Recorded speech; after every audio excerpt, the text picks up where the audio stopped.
lodi, oh. Yung kabundukan sira. Yan. Yan. Oh, anong ginagawa nila dito? Ay, di na talaga. Kasi sisira, oh, parang natitipan. Oh, layo, ang lalim. Yan. Tingnan nga natin mga lodi. Ayun. Ang lalim.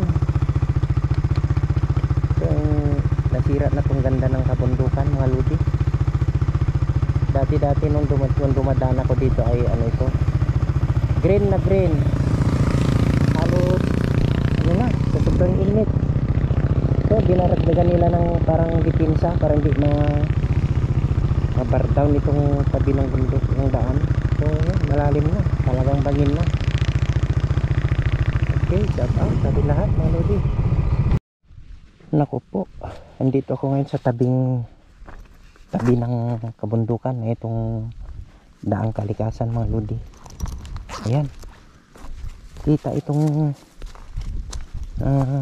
wow, may mga bahay para dito. Yun o, ang lalim. Ayun o, oh, yun o. Naku po, malawakang sira ng kabundukan. Wow, sira dahil sa sobrang init mga lodi. Ayan, wala na, sira na. Ayun na yung Lake Lutayan. Yan, yung nakikita maraming mga nagkikislapan ng mga yero. Yan ang Lake Lutayan. Malawak na lake po dito yan sa amin mga lodi. Sultan Kudarat. Ang dami palang bahay doon, oh. Wow, wawa naman. Ang layo, oh. Wow, itong bundok wala na siyang kahoy na natira.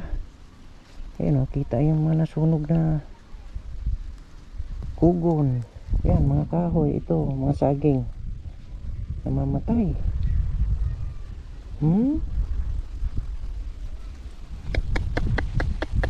Yun sa tuktok. Yan, oh, sunog talaga, oh. Grass fire ang nangyayari nito. Right.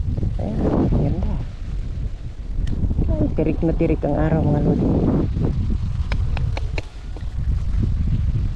Nagaliparan yung mga bulaklak ng ganda mo.